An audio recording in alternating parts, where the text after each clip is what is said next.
Então, acabou o volume que resta, né, digamos assim, o que sobrou para a termoelétrica não dá conta de atender ela, né? Então, só em momentos assim que o consumo de gás industrial está muito baixo, aí a gente consegue operar no gás aqui em Canoas, né? Então, essa expectativa aí de vir uma linha de gás de Uruguaiana até Porto Alegre nos interessa bastante ali, né?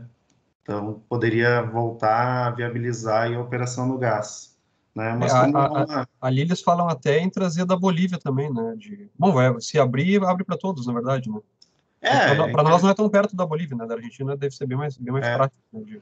mas essa tubulação que chega aqui em Canoas é o final dela, é o final da tubulação da TBG, né? Que é aquela gasoduto Bolívia-Brasil, né? Ele termina aqui em Canoas, né? Esse é é o mesmo que passa em Eldorado, Guaíba e tudo mais, ou não? Qual que é esse? Ou Eu esse, acredito ou, Eldorado ou e segue... Guaíba é para o norte, né? Pode ser que passe Não, é por para o ali. sul, né? Não é? Agora eu não sei, eu acho que fica para o sul. Fica para o sul. Eu não tenho certeza do traçado desse gasoduto, mas. Porque a direção de Guaíba vai quem vai para o Uruguai, né? Ah, sim, sim, vai. Isso, não, não. Ali deve ser alguma tubulação de menor diâmetro que é para abastecer realmente consumidores, assim mesmo, né? Sim, Mas sim. o tronco, aquele principal do gasoduto Bolívia-Brasil, ele termina dentro da cidade de Canoas ali. Tem um terminalzinho, bem do ladinho da termoelétrica, inclusive. Professor, eu já iniciei a gravação, estamos Tá, com o senhor. então tá. Primeiramente aí, agradeço a presença de todos aí, saúdo a todos, né? Saúdo aí o Humberto e também o pessoal do DAI que está organizando, né, este formato aí, né, de interação aí entre nós, colegas aí, né, da área. Acho bastante bacana, né? Para quem não me conhece ainda, então, o meu nome é Vinícius, né? Eu sou professor da Unicinos desde 2017 já, né? Mas a minha história já está vinculada com a Unicinos aí há muito mais tempo, né? Então, eu fui aluno também da graduação da Engenharia Elétrica da Unicinos. Comecei em 2006, me formei em 2014, né? Também passei aí fui membro do diretório acadêmico também, né? Durante uma temporada, né? Então, sempre muito bacana aí colaborar e ter contato aí com o pessoal do diretório, tá? A ideia, né, que nem eu e o Humberto estava conversando aqui antes de iniciar, não é fazer uma aula, nem nada disso, né? Mas como eu sou professor, né, o professor gosta muito de uma apresentação, gosta muito do PowerPoint, não tem como a gente fugir muito, né? Então eu preparei aqui meia dúzia de slides, né, só para a gente dar mais ou menos aí um embasamento aí para a linha de raciocínio, tá? A princípio, eu vou falando aqui, então, né, e peço para que vocês, tendo qualquer tipo de dúvida ou qualquer colocação aí para fazer aqui, por favor, uh, interrompam, abram o microfone, enfim, né? A ideia acho que é realmente o diálogo, né? Essa conversa, né? Então, fiquem bem à vontade para fazer interrupções, colocações, aquelas perguntinhas assim, bem de curiosidade, enfim, né? Bom, eu vou compartilhar aqui minha tela com vocês, então, tá? Por que que eu escolhi esse assunto de geração termoelétrica, né? Basicamente porque eu trabalho já 12 anos já nesse setor, né? Então, vai fechar os 12 anos agora, no próximo sábado, agora fecham uns 12 anos já, né? Então, nesse meio tempo aí a gente foi, né, aprendendo um pouquinho e, enfim, né, aparecendo aí algumas informações, né? Então, aqui a minha ideia é mais dar um overview, né, de por que falar sobre geração termoelétrica hoje em dia, qual é que é a importância disso, sendo que cada vez mais a gente está voltado aí para pesquisa, principalmente das fontes de energia renováveis, né? Tipo, é a menina dos olhos hoje, né, de quem trabalha com sistemas de potência, é geração fotovoltaica, é eólica, e realmente esse é o futuro, né? Mas a minha ideia aqui é trazer esse recadinho que, de repente, também a geração termoelétrica, ela também tem uma relevância, né, um papel bastante importante nesse cenário, tá? Então, só passando aqui, né, começar aí com alguns princípios, então, né, eu sei que tem alguns colegas aí que são de outras engenharias, né, que, enfim, nunca ouviram falar sobre geração termoelétrica, sobre ciclos, ciclos termodinâmicos, enfim. Então, eu pensei em trazer aqui inicialmente uma parte mais assim dos princípios, né? Falar um pouquinho sobre os princípios de geração, né? Então, basicamente são hoje aí comercialmente, né? No nosso sistema elétrico são basicamente o ciclo Brighton e o Rankine que são utilizados, né? Então, o ciclo Brighton, o nome, enfim, é uma homenagem ao físico, mas seria a turbina a gás, né? Então aqui a gente tem, né, bem um detalhe e um esquemático de como funciona uma turbina a gás, né? Basicamente passa por três processos, então térmicos, né, de compressão, termodinâmicos, né, de compressão, combustão e expansão numa turbina a gás, né?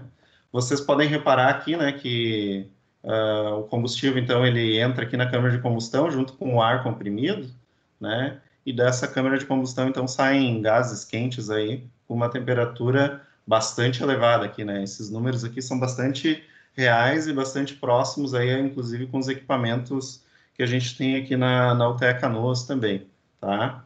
Bom, depois que expande, né? Então, a geração de energia propriamente dita, né? A transformação de torque em energia, ela fica nesses dois equipamentos, né? A turbina de expansão aqui, então, ela gera o torque para o eixo e o gerador, então, pega esse torque e transforma em energia elétrica, né?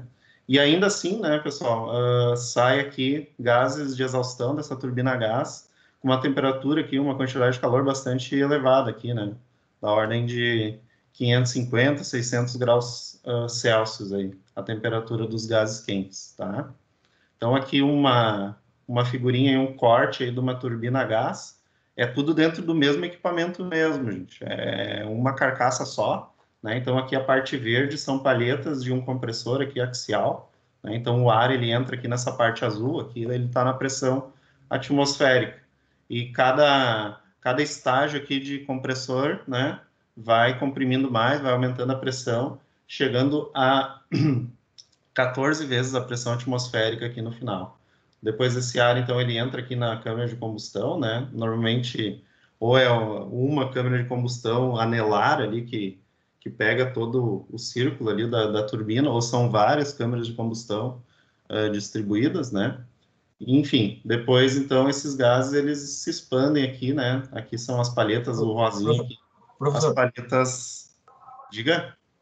acho que o Enio quer fazer algum comentário. O Enio, pode falar, viu? Não precisa. Eu não sei se o professor Agora, consegue hein? ver quem está Ah, levantando não, a tá mão. bom, tá bom, tá bom. Eu não queria interromper. Ô, Vini, Agora?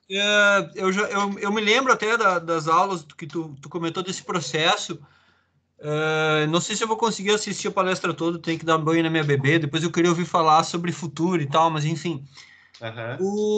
Tu comentou bastante da questão de movimentação a gás, mas aquelas termoelétricas que são movidas a carvão, o processo muda muito? É o próximo ciclo, é o ciclo Rankine, então, né? Ah, tá. Que é o próximo aqui, eu já vou passar para ele, então, Beleza, beleza. para não atrapalhar a tua rotina aí, tá? Ok. Então, no caso do carvão, tá? O que que acontece, né? Eu preciso queimar esse combustível, é um combustível sólido, né? Aqui no Rio Grande do Sul a Daí é gente o tem... vapor, esse é mais conhecido. Esse a gás para mim era novidade, eu fui conhecer É, contigo. Esse com queima de combustível sólido vapor é o mais conhecido. é, Para mim. é. Eu te digo que é o mais clássico, talvez É, não o mais conhecido, mas o mais clássico, assim, né? Mas ali depois a gente vai chegar ali na parte ali que mostra ali as curvas, né, de tendência de cada uma. Bom, se tu não puder ver, depois tu assiste a sim, gravação sim, ali sim. daí, Beleza. né? Não vou mais atrapalhar, valeu. Capaz, capaz. Acho que essa é a ideia, Enio, trazer, né? No caso do carvão, então, esse tipo de ciclo ele serve não só para carvão, tá? Para combustíveis líquidos também, né? Até combustível gás também, tá? Eu Já vi conheço a lenha. algumas. Oi? Eu conheço a lenha. A lenha, é. Então, assim, o que que o pessoal fazia muito antigamente, né? Tinha uma escassez de combustível, né? Então, assim, achava carvão, achava uma mina de carvão, era ouro, né? Então é aqui que nós vamos fazer a termoelétrica e vamos usar esse carvão. Isso eu falo aí, década de 50, né? Década de 60, 70, por aí. Não tinha nenhuma preocupação com o meio ambiente, nada, né? Então o carvão impulsionou aí bastante tempo, né? Desde o ciclo vapor lá das locomotivas, né? Então é tudo lenha e carvão realmente. Onde eu Né? moro Então, aqui é região carbonífera, professor. É Eldorado. isso, É, perfeito, é perfeito. só de produção mesmo. Tu mora. Humberto, como é que tá o processo de abertura dessa mina aí? Não sei, cara. Eu te confesso que eu sou bem. Eu sei que tá uma briga. É a única coisa que eu sei é que tá uma briga. Mas, né? E o É, pessoal. hoje em dia evoluiu muito os processos, principalmente de redução de emissões, né? Mesmo em usinas a carvão, a gente não pode olhar as usinas que vão entrar hoje com aquele olhar daquelas de 50 anos atrás, sabe? Né? Então, hoje em dia tem. Mesmo a melhor usina a carvão ela é mais, vamos dizer, suja que alguma usina a gás, né, professor, ou não? Com certeza, com certeza. Por isso que o gás hoje ele está ganhando muito mercado, né? Não só por, digamos, dos combustíveis fósseis aí ser o mais limpo, né? Esse seria um dos motivos, mas também aí porque está se achando bastante jazidas de, não sei se dá para poços, acho que é o termo mais adequado, né? Poços de gás, então a oferta desse combustível está bastante grande, né? Até o nosso próprio pré-sal aqui no Brasil também tem bastante gás, né? Não é só petróleo, tem uma fatia bastante considerável de gás, então tem que usar esse, digamos assim, temos que usar, né? Tá aí, né? Riqueza do Brasil, vamos achar um uso para ele. E a geração elétrica aí, né? Acredito que é um uso, né, muito nobre, né? Para esse tipo de gás aí, né? Mas então, assim, só explicando basicamente o que acontece com esse tipo de equipamento, né? O combustível, independente de qual que seja, né? Tem queimadores aqui dentro dessa caldeira, né? A gente bota fogo, literalmente, no combustível. Esse calor que é gerado, então, ele aquece a água, tá? Então, aqui tem uma figurinha aí, como é que é por dentro uma caldeira, né? Então, o equipamento ali que, digamos assim, é o coração, né, do ciclo Rankine é a caldeira. Nesse caso aqui, particularmente, é uma caldeira a carvão, né?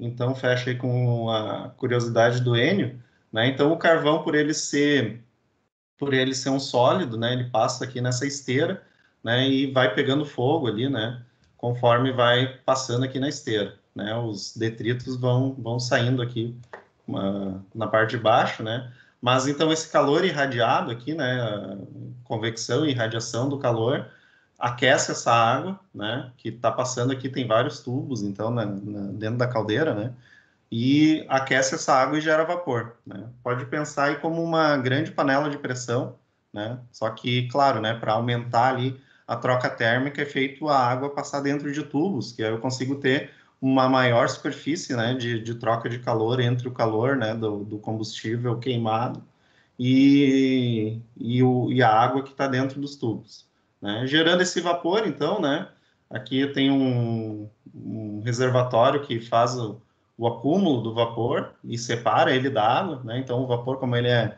menos denso que a água, ele sai por cima aqui, né? E ainda passa por mais uma seção aqui para ganhar calor de novo, né? E ficar superaquecido, o termo que se utiliza, né?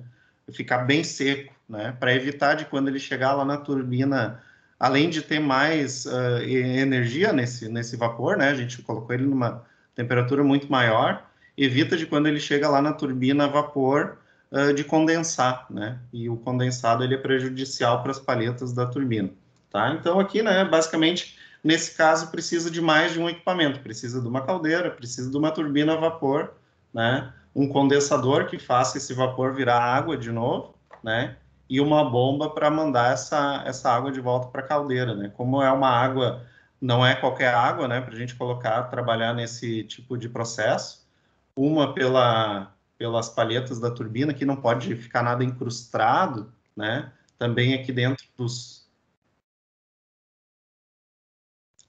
Acho que está um pouquinho... Deu uma falhada aqui na internet, né? Mas voltando, para não ficar incrustado também nos tubos da caldeira, né? Então, é uma água ultra pura, né? Que é utilizada nesse processo. Então, é uma água desmineralizada, né? O pessoal Mas é chama. a mesma que ela usada na indústria eletrônica, professor? Ou não? Isso, É a mesma? isso. É. Que, onde se retiram todos os sais, né? Se retiram todos os sais da água, né? E aí ela fica ali com uma baixa condutividade. Então, né, para resfriamento ali de alguns processos eletrônicos, disparo de tiristores é utilizado, né? Pode colocar a água até em contato direto com a parte condutora, que não tem problema, né? Porque a água não é mais condutora sem os sais, né? Nesse caso aqui, os sais, eles seriam um problema porque eles iam incrustar nas palhetas da turbina e nas paredes da caldeira, né? Então, tem que ser essa mesma qualidade de água. Então, aqui eu já mostrei, né? E aí tem um outro ciclo, né, que a gente pode fazer, que é o combinando os dois que foram falados até agora, né? Então, combina o ciclo Brayton com o ciclo Rankine. Então, o que a gente tem? Uma turbina a gás, né? E lembra que eu falei que na saída da turbina a gás a gente tinha gases de exaustão com uma temperatura bastante elevada ainda, muito calor sendo jogado para o mundo, né? Bom, fazer então um ciclo combinado, digamos que é uma forma aí não só de eficiência de processo, como também de até melhoria aí da aplicação, focando no meio ambiente, né? Porque a gente está deixando aí de jogar um monte de calor para a atmosfera, né? Então aqui, né, a gente acopla na saída da turbina a gás uma caldeira. Aí aqui tem uma outra figurinha que eu acho que é bastante bacana para a gente entender o que está acontecendo, né? Aqui está a turbina a gás e na saída dela aqui, ó, já tem uma caldeira que aqui é chamada de caldeira de recuperação de calor. Professor, Né? uma pergunta, tu colocou ali 550 graus, que iria, no caso, para a turbina, para termoelétrica, no caso, né? Agora, para onde seria a caldeira, no caso, né? Isso. A questão da caldeira com a queima de carvão é essa mesma temperatura, mais ou menos, que ela eleva a água ou não? Ou fica um pouco mais acima ou abaixo disso? Mais ou menos por aí, mais ou menos por aí. A gente consegue, com uma dessas caldeiras de recuperação de calor, atingir o mesmo padrão de vapor que uma caldeira tradicional, né? É uma coisa bem interessante, assim, né? E, normalmente, assim, esse tipo de ciclo, ele é aplicado em diversos locais, né? As últimas usinas termoelétricas que têm sido instaladas, todas elas já são em ciclo combinado. E quando, digamos que só o calor do gás, da turbina a gás aqui não é suficiente para se chegar num patamar requerido, né, de vapor, se coloca, então, queimadores auxiliares na caldeira, né? Então, tu vai colocar um mínimo a mais de combustível ali na caldeira, né, para, digamos, chegar ali na temperatura e pressão que enfim, a turbina ou o processo ali vai requerer, né?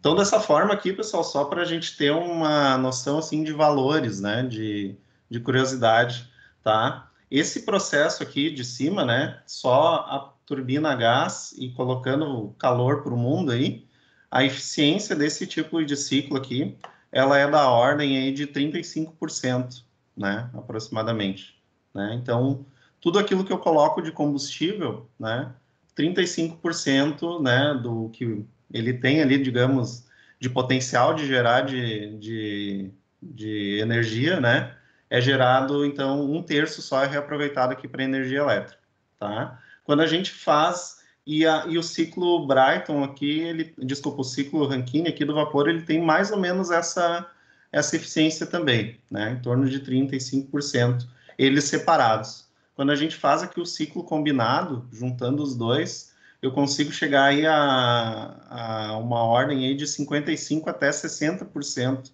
de eficiência, né?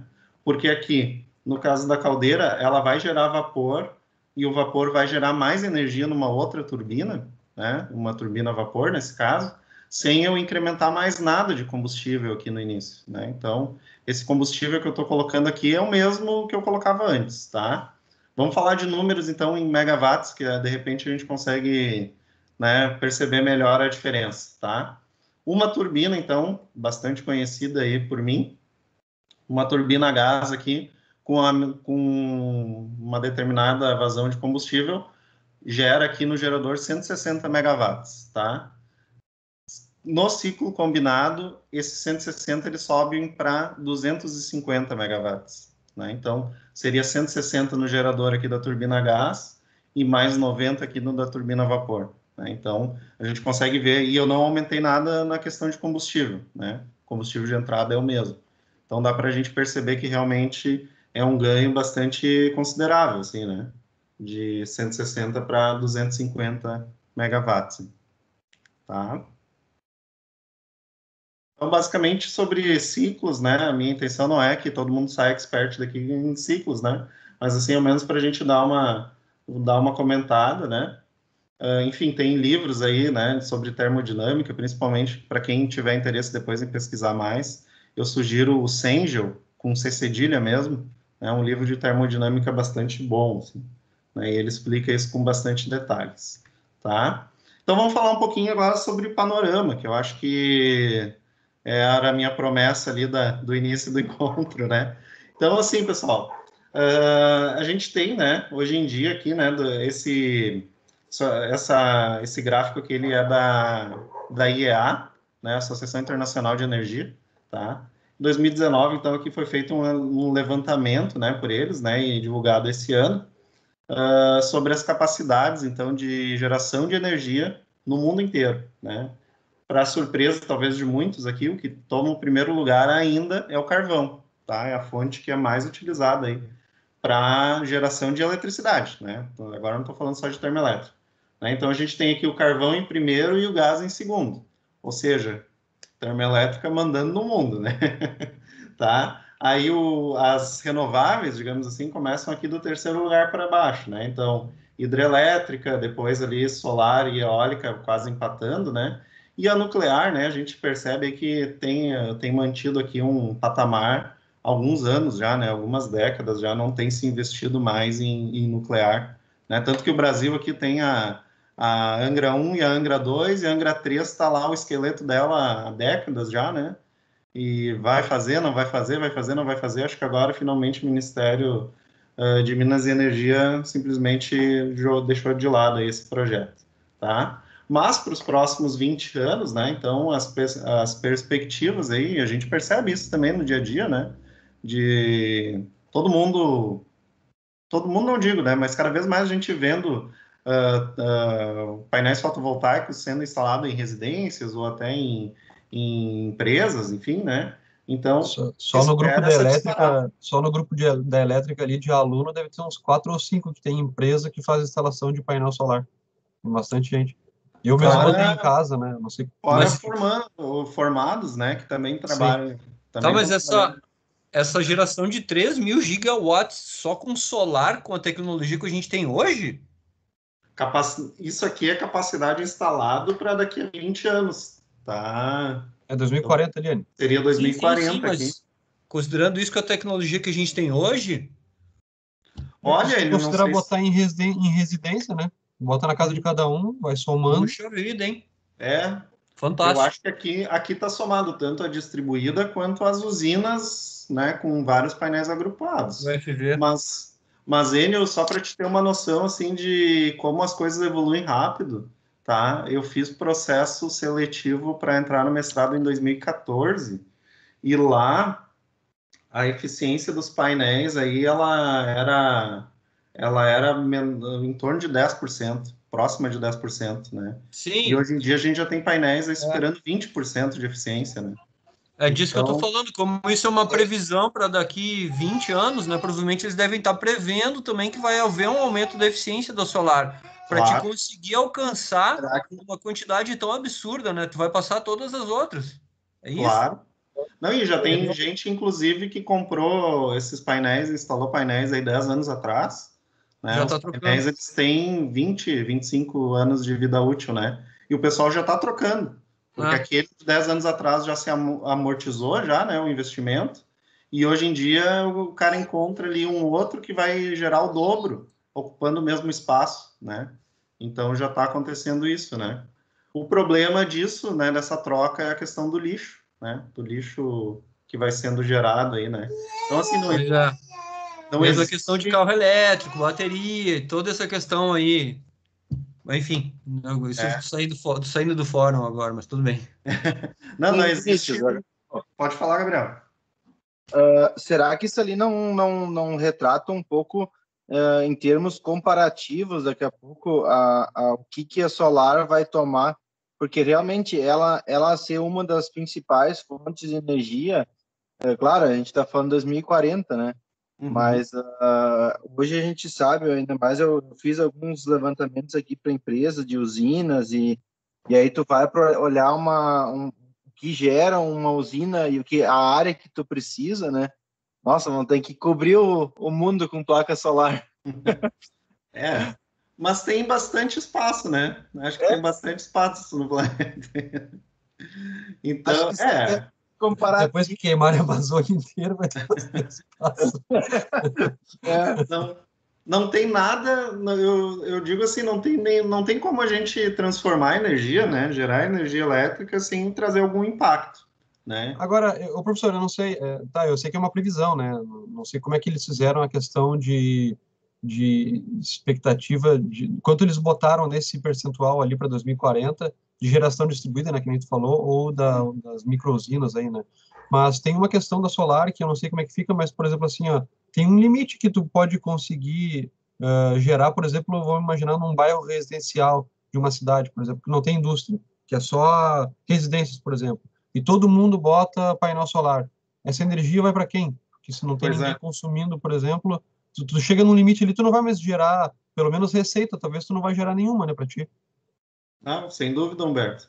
Tem a questão toda também de restrições ali da rede de distribuição também, né? Vamos chegar aí, né, digamos, nesse mundo utópico que todo mundo vai ter painéis em casa, né? Pode ser um grande problema realmente, né? Eu acho que não se prevê em 20 anos que todo mundo tenha, né? Eu acredito que não, né? Mas é um problema operacional bastante grande mesmo. O professor Paulo está com a mão levantada. Pode falar, então. Vai lá, Paulo. Essa aí é a área do Paulo. Né? Foi mais forte do que eu, Vinícius. Eu ia ficar quietinho, mas não deu. Não, essa parte da questão da redistribuição, né, os impactos e a questão toda da perspectiva da geração da fotovoltaica. Né? Eita. Estão ouvindo aí? Não sei mais quando. Estamos ouvindo. Não, tá ruim aqui.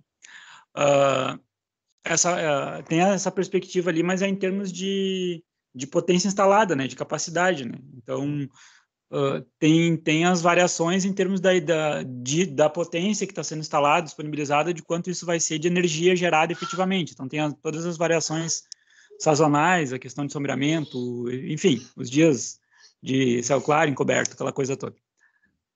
E os efeitos na rede, né, dependem também, né? A gente está vendo essas questões, estruturando a rede de distribuição, ela tem que se preparar para receber essas fontes, né? Mas enquanto a geração, vamos dizer assim, total ali, ela for mais ou menos equivalente, na rede de distribuição, equivalente ao que eu tenho de carga, né, de demanda, ok.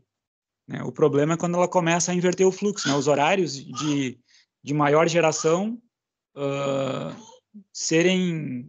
ocorrerem em horários de menor consumo, né? Então, aí é que a gente tem que preparar os equipamentos, os transformadores da distribuidora, porque em alguns casos, né, dependendo desse montante de energia que está sendo injetado ali no sistema, dessa potência que está sendo injetada na rede, talvez alguns casos específicos ali, eu tenha que aumentar a capacidade dos transformadores, né? Aumentar a potência nominal dos transformadores para poder comportar toda essa energia. que numa condição normal hoje o transformador suporta adequadamente aquele fator de diversidade da carga. Era mais ou menos esse o contexto. É uma coisa que a gente até comentou, Gabriel, que a gente comentou na aula de legislação com o Michael, né?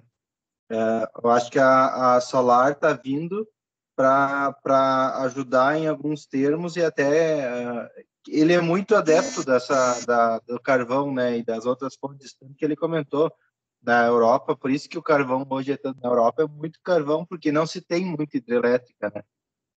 Mas hoje com a solar e as hidrelétricas, a gente está conseguindo melhorar os níveis dos reservatórios e fazendo com que a gente tenha reservatórios de energia, né? Porque as hidrelétricas a gente consegue estocar, vamos dizer assim, pouca água, né?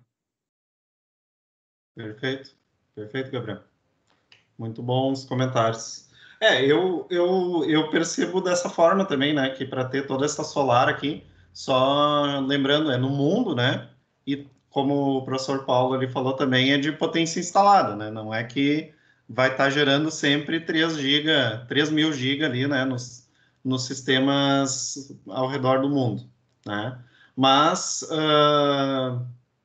acho que é uma perspectiva bastante realista, tá? Até apesar de causar impacto, né?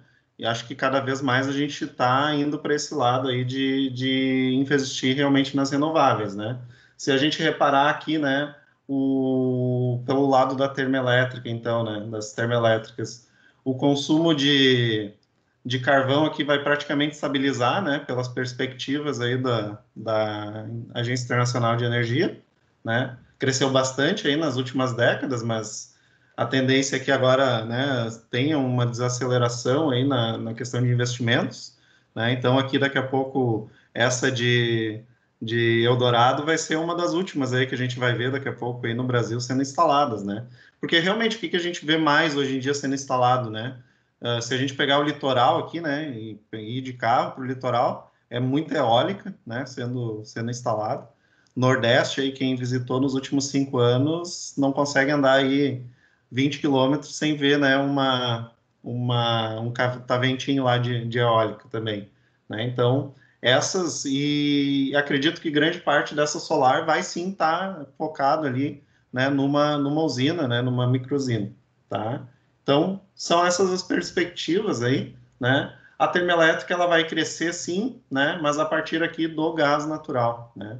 Então, a gente percebe que o gás também cresceu nos últimos anos e para as perspectivas aí da Agência Internacional também é que os aumentos de capacidade da termoelétrica sejam, né, baseados no gás natural também, tá? Bom, aqui então tem aqui já é outros valores, tá? Então não falando em capacidade, né? Mas em energia realmente gerada, né? Então aqui esse dado de 2018 é de energia gerada, né? Então aqui o carvão ele tem, né? Apesar dele ter essa capacidade instalada toda ali, ele representou 38%, né, da nossa geração no mundo, né, em 2018. E aqui eles trazem duas perspectivas, então, né, nesse relatório da Agência Internacional. Uma é se continuar tudo do jeito que, digamos, está, né, se as coisas não forem questões legislatórias, aí não forem alteradas, né, então a gente vai ter uma parcela menor aqui de carvão, né, da parte termoelétrica e maior das renováveis, né? E se tiver um investimento forte, realmente, né, se os governos pegarem junto e mudarem legislação e fizerem um investimento realmente maciço aí, né, para focar nas renováveis, então a gente poderia ter este cenário aqui muito mais sustentável aí, né? Indo aí para energia renovável, se somar aqui mais de 60% aí de toda a energia gerada aí no mundo, né? Eu particularmente não acredito muito nesse cenário, acho que talvez aí só o ambientalista mais otimista mesmo vai acreditar nesse cenário aqui, né, mais da direita. Enfim, né, então aqui, né, muda um pouco esses valores aí, né, em questão de se a gente está falando de potência instalada ou de energia realmente gerada aí das fontes, né? Eu não sei se alguém ouviu alguma coisa ou foi voz da minha cabeça. Ninguém falou nada? Eu Não. acho que foi a voz da cabeça mesmo, professor. Às vezes é difícil de distinguir. Bom, o Brasil, né, que acho que foi o comentário ali do Gabriel, é muito diferenciado em relação ao restante do mundo, né, nessa questão de matriz energética. Então, realmente, a gente tem muita hidrelétrica, né? A hidrelétrica conseguiu suprir o nosso país aí e avançar bastante aí por muitas décadas, mas se a gente for projetar daqui para frente, tá, pessoal? A questão de investimentos em hidrelétricas não é uma coisa já mais tão fácil, né? De encontrar boas oportunidades hidrelétricas ali, de gerar bastante potência e com custo reduzido, né? Então, assim, as melhores oportunidades, elas sempre são exploradas primeiro, né? Então, é o caso aí de Itaipu, de outras tantas aí que já... Rio São Francisco, Rio Paraná, aí que já tem bastante usinas aí instaladas. Gabriel, Diga. lembra quando a gente foi na Sertel, até pedi lá pro diretor lá como é que estava essa situação hoje, principalmente no estado, como é que estava a situação. Daí ele comentou que a possibilidade de criação de hidrelétricas é gigantesca. O problema hoje é a questão ambiental, né? Aí entram os dois lados da moeda, né? E aí eu não diria que é só essa implicação, Gabriel. Tem a questão do custo, né? Daqui a pouco o custo para te instalar uma usina que vai gerar lá, não sei quanto, né? Já está comparável a tu instalar uma usina termoelétrica a gás, né? O custo da energia. Né? Então a gente tem ali o custo marginal de expansão, né? Que é um valor que a ANEEL divulga, enfim, né? As usinas hidrelétricas elas já estão muito próximas desse custo, né? Essas de menor, porque são tudo a fio d'água, né? Hoje em dia a gente não tem mais nenhum. A gás tem um custo, vamos dizer, custo de produção de energia mais barato que a hidrelétrica? Não, ainda não. Ainda não. Né? O que se espera é que com essa entrada aí de gasodutos na malha, né? De mais gasodutos e esse gás que venha do pré-sal, que se aumente, que se reduza o custo, né? Esse marco regulatório aí que a gente estava comentando no início aí também é uma outra oportunidade aí, né? Mais uma ação que daqui a pouco pode ser que traga efeito para reduzir o custo do gás e aí a gente ter realmente competição. O Paulo está pedindo a palavra ali. Eu de novo. Nessa questão das hidrelétricas também, né? Talvez não tanto, né, Vinícius? Talvez não tanto grandes hidrelétricas, né? Mas também o cenário das pequenas centrais hidrelétricas, né? Então essas têm um impacto bem menor em termos ambientais. Elas vão gerar menos potência, mas elas entram muito naquele contexto de geração distribuída, né? Também vão se conectar na rede da distribuidora. E vão contribuir para essa questão da matriz, né? Elas talvez, muitas delas, ou a grande maioria delas, na verdade, elas são a fio d'água, né? Mas também tem um custo relativamente menor, né? Comparando e um período de construção menor comparando com as grandes, né? Perfeito. E até assim, né, Paulo?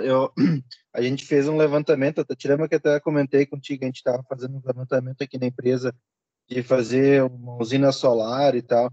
Hoje, se tu vai olhar o preço de uma usina solar e de uma PCH aí, olha, eu acho que quando vier a PCH sai mais barata. Claro que tu vai ter, é muito demorado para tu conseguir todas essas liberações, né? Esse que é o grande entrave hoje, pelo que a gente escutou aí, né? O problema é ter o recurso, a grande vantagem a grande vantagem da solar é o lugar, né? A PCH, as hidrelétricas, enfim, quaisquer que sejam, tu vai ter que montar a usina onde está a água, né? E a solar, por mais que tu tinha falado antes ali, a gente vai ter que ocupar todo o espaço disponível. No cenário de hoje, a gente ainda tem um espaço disponível muito farto, vamos dizer assim, que é a questão do telhado, né? Tem muito telhado, muita área disponível nesse contexto ainda. Sim, A questão da hidrelétrica ali é de tu realmente, às vezes tu não tem a disponibilidade, né, no teu local, né? Então tem que ser muito específico ali para te fazer uma PCH, né? Tem que ter um delta ali de altura, né? Todo aquele negócio que a gente viu, né, Gabriel, na disciplina que a gente já fez ali, para Sim. te ter um aproveitamento, né? É. E daqui a Mas- pouco, se isso tu vai fazer muito longe da onde tu vai consumir, né? Vamos falar aí dentro de uma empresa, né? Tu vai ter custo ali com o transporte dessa energia também, né? Então, a solução completa daqui a pouco vai encarecendo, E né? uma dúvida que é o Cassiano. Opa, Qual é a variação da geração de hidrelétrica no Brasil de acordo com as estações do ano, por exemplo? Porque eu não sou da área, mas eu sei que tem períodos que a hidrelétrica vira o gargalo, né, pelos rios, etc., e as termas têm que entrar em ação. Tu teria essa variação? isso. Olha, Cassiano, assim de cabeça não saberia te dizer, tá? Sempre que eu consulto ali, é bem fácil da gente verificar quanto que está no momento, tá? Entrando ali no site da ONS, está aqui embaixo, né, o linkzinho. Tem lá a energia hoje, se não me engano, tem bem no cabeçalho lá, tu consegue ver a participação, assim, quase que instantânea, né? Geralmente tem aquela questão do período úmido e período seco, né, Vinícius? Sim, Que a varia gente em torno tem. de É, 70%, né? A gente está vendo aqui, por exemplo, hoje, né? Eu peguei hoje aqui à tarde, essa hidrelétrica aqui é 68%, né? A participação hidrelétrica. Às vezes já vi chegar a 71, 72, né? Eu não sei se varia muito além disso, mas tá? a pergunta que nem do Cassiano, existe o período seco e o período úmido, né? Período úmido agora os meses eu não me lembro mais direito, mas é o período de que para nós aqui agora seria úmido, mas agora a gente está no período seco, né? Porque a maior parte da geração se concentra no sudeste, né? E daí lá agora Isso, é isso. considerado período seco, né? As bacias sudeste e nordeste ali, né? Que são as maiores aí, as que realmente têm alguma condição de ter represas, né, e armazenar energia, né, elas têm o período úmido ali de novembro até maio, tá? Seria o período úmido delas. E aqui na Bacia Sul, né, que é onde a gente está, é um pouquinho inverso. Então, esse é o nosso período seco, né, no verão.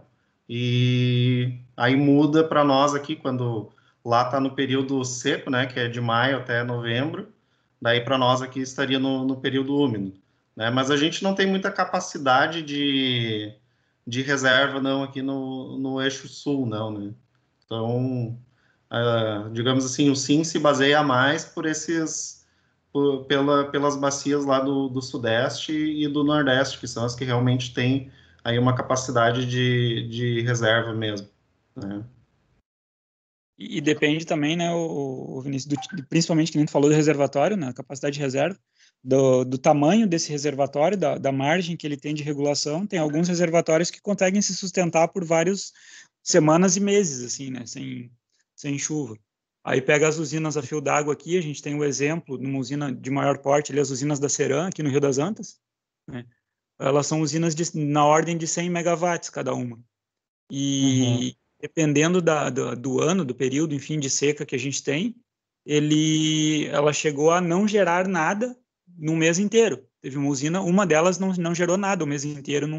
Eu não me lembro o ano agora, mas ela parte assim de zero de geração até a capacidade nominal, assim, entre esses dois períodos. É uma. Já as usinas com Tudo que, reservatório não, né? Aí um reservatório maior tu consegue regular isso. tudo que não se quer, né, Paulo?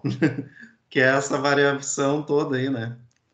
Tipo E a isso. questão também que hoje está cada vez mais difícil a gente encontrar oportunidades aí no cenário brasileiro de usinas com reservatório, né?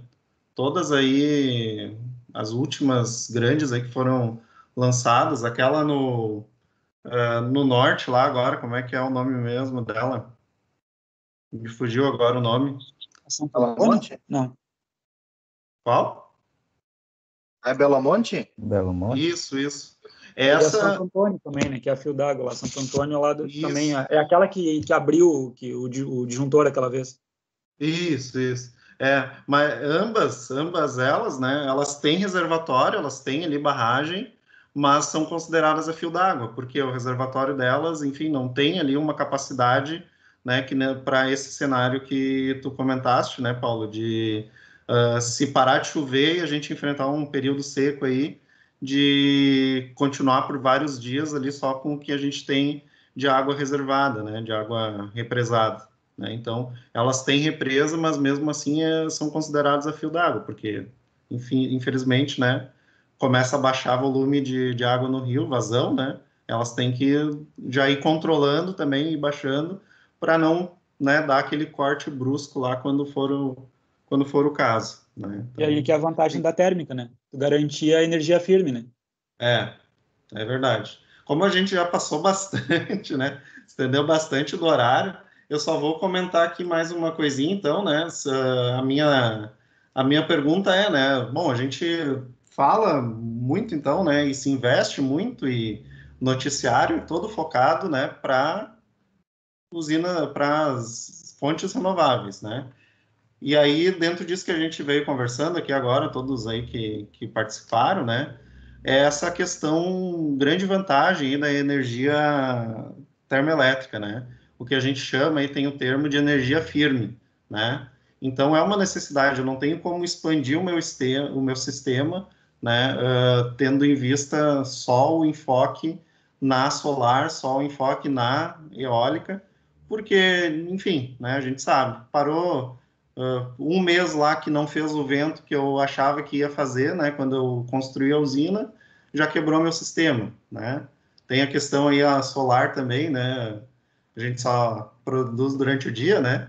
Mas além disso, né? Se faz ali daqui a pouco um sombreamento em um painel, daqui a pouco já perde uma potência considerável ali também, né? Dos painéis vizinhos, né? Então tem todos esses cenários, né? Que a gente tem que analisar, né? Então, a água nos reservatórios, ela dentro do nosso sistema aqui, né, que a gente vai ter no Brasil, já tem e vai ter cada vez mais essa mescla, né, de hidrotérmica e renovável, né?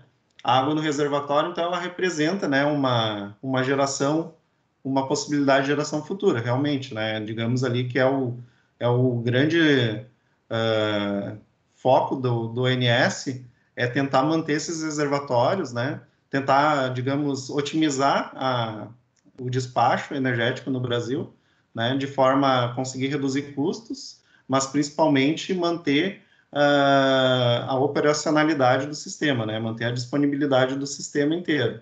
E controlando o reservatório, porque o reservatório é a tua garantia, né, de ter ali, para períodos ali, daqui a pouco um período seco, como o Gabriel comentou ali, né, um período seco daqui a pouco que se estende um mês além do que estava previsto, tu tens ali o teu reservatório, né? Então, este seria o papel mais da hidrelétrica, né?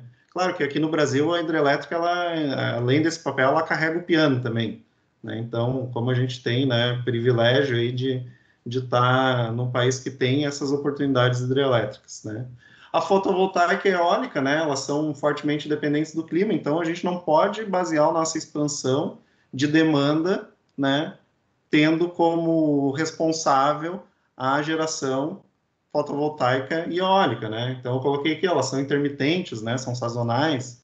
Enfim, eu não posso colocar o meu sistema na mão, né, de um ator ali que ele é intermitente, né? Que eu não tenho uma previsibilidade tão afinada assim dele, né? Eu preciso de energia firme, né?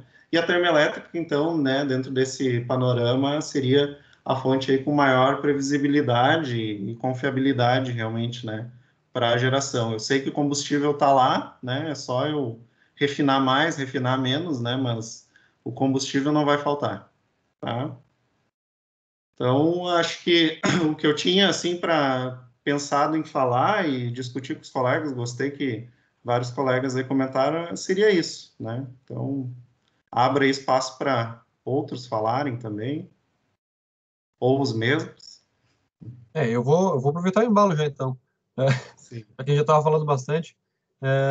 A gente estava comentando sobre aquela questão da desregulamentação ou liberação, talvez, para o mercado privado entrar no setor de tanto termo quanto outros setores, né? Mas especificamente em termoelétrica, por exemplo, e tu estava comentando essa questão da sazonalidade, né?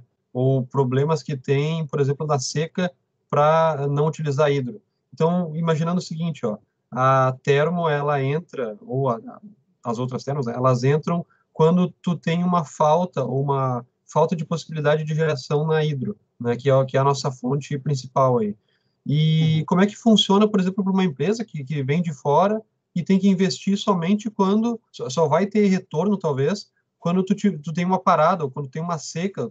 O cara tem que ficar contando para que tenha uma seca para poder ele entrar no sistema e vender a energia dele, né? Porque senão ele não vende, né? Como é que funciona isso, né? Como é que é na prática, né? Na Ou ele prática, funciona assim. tem uma demanda fixa, assim, que ele garante e aí, né, gera o extra quando pode, né? Tem vários casos, na verdade, Humberto. Então, assim, a gente tem o mercado regulado, né, e o mercado livre hoje em dia, né, de comercialização de energia. No mercado regulado, então, a ANEEL, ela organiza leilões para contratar novos empreendimentos na área de geração, né? Então, tem alguns leilões específicos para geração termoelétrica também, tá? Não é assim como tem os leilões lá de eólica, né? E aí todo mundo manda seu projeto, né? A ANEEL vai decidir, vai escolher lá o projeto que está retornando o menor custo, né? Basicamente esse é digamos que é o grande o parâmetro, né, para a escolha de um projeto em detrimento de outro.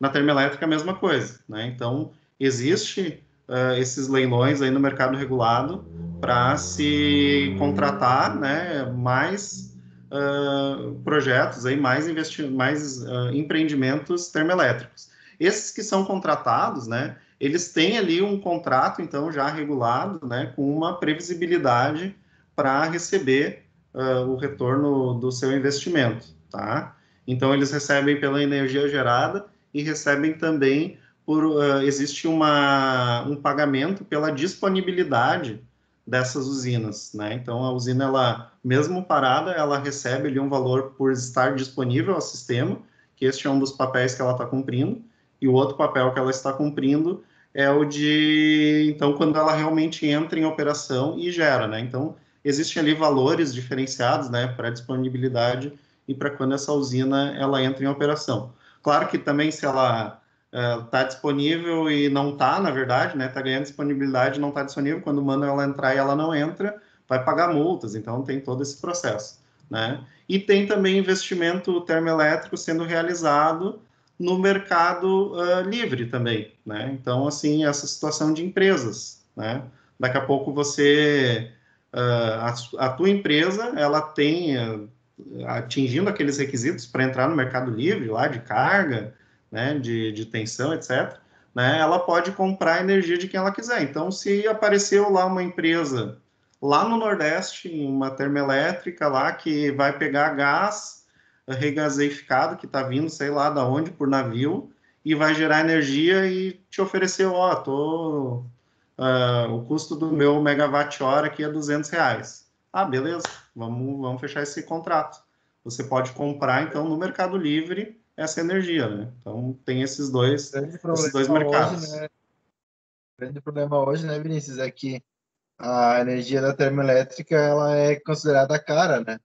Então, no mercado Claro. E, infelizmente ainda, né? Essa questão não, da energia, do pagamento para disponibilidade, ela é feita só para termoelétricas ou para outras usinas também? Para outro. Tu sabe dizer? Olha, boa pergunta. Tipo que nem existem hidrelétricas que talvez também qualquer hidrelétrica ela pode produzir a potência máxima, ela também vai ter despachos, né? É que as renováveis, né, tanto a hidrelétrica, quanto a eólica, quanto as solares, o despacho delas é, digamos, prioritário, né? Então, eu não sei se elas ganham por disponibilidade, porque, assim, tem o combustível, gerou, né? Então, basicamente, talvez seja uma questão aí só para termoelétrica mesmo. Sim. Tá? Não, bola, parabéns pela palestra. Acho que a gente teria tema para falar aí a noite toda, aí, se quisesse, né? Tem até mais uns slides aqui, ó, que eu nem vou passar, mas enfim, tá? Deixa para uma próxima aí. Uma dúvida rápida, onde que tem termo aqui no Rio Grande do Sul aí que o pessoal possa ver? Eu não sei de nenhum. Bom, a gás, Cassiano, né? Que daí tem aquele ciclo combinado ali, que nem eu comentei. A gente tem aqui em Canoas, a UTE Canoas, e tem essa UTE lá em Uruguaiana, tá? E aqui em Minas do Leão a gente tem ali as Candiota, né? Candiota 1, 2, 3 ali, todas que são a carvão também. Ah, obrigado. Ô, Vinícius, daqui a um Oi. tempo vai ter uma mais próxima ali em Triunfo, que vai dar para o pessoal visitar uma biomassa. Opa, beleza? Beleza. Eu tô na fila aí para visitar então, William. Aqui, Pode deixar, assim que abrir a visitação, a gente entra em contato. Avisa aí, eu também quero visitar. Pode Show de bola. deixar. Vou fazer uma excursão do DAI, então, para ela. Com Tem ali em certeza. Tubarão também, tem uma termoelétrica ali, né? Quando a gente vai para a praia Santa Catarina, a gente passa do ladinho dela ali. Né? Bacana também. Essa de Tubarão. Que O é? Vini tá dizendo que tubarão é carvão. É carvão, é carvão. É da Tractibel. Inclusive, essa eu bem na visitei. frente dela, do outro lado da 101, tem um aerogerador da VEG. Isso. E uma usina solar também. Legal. Tem Então aquelas tá, de Minas gente. do Leão ali também, né? Do aterro sanitário lá também. Ela não é nenhum desses dois ciclos. Perfeito. Também é térmica, né? Perfeito, professor Paulo. Tem ali, né, com o biogás ali do aterro sanitário. Bem lembrado. Professor, Então tu tem tá, aula gente. agora, não quero te prender muito Vou ter aí. que me despedir. Não. Só uma última para fechar, então. O pessoal estava perguntando qual é a disciplina que o senhor dá, professor, porque eu acho que tem gente querendo se matricular na aula do senhor aí. Opa, que bom. Eu tô hoje em dia com as disciplinas de instalações elétricas, máquinas 1 e 2 e linhas de transmissão. Beleza, então. Muito obrigado, Uma hora professor. vocês me encontram por aí. Com certeza. Quando voltar, a gente vai se encontrar lá. Valeu, professor. Obrigado, Então, viu? tá. Obrigado Um abraço aí a por todos. Obrigado pela participação aí, pela troca de ideias aí. Obrigado, Um abraço. valeu. Valeu. Tchau, tchau.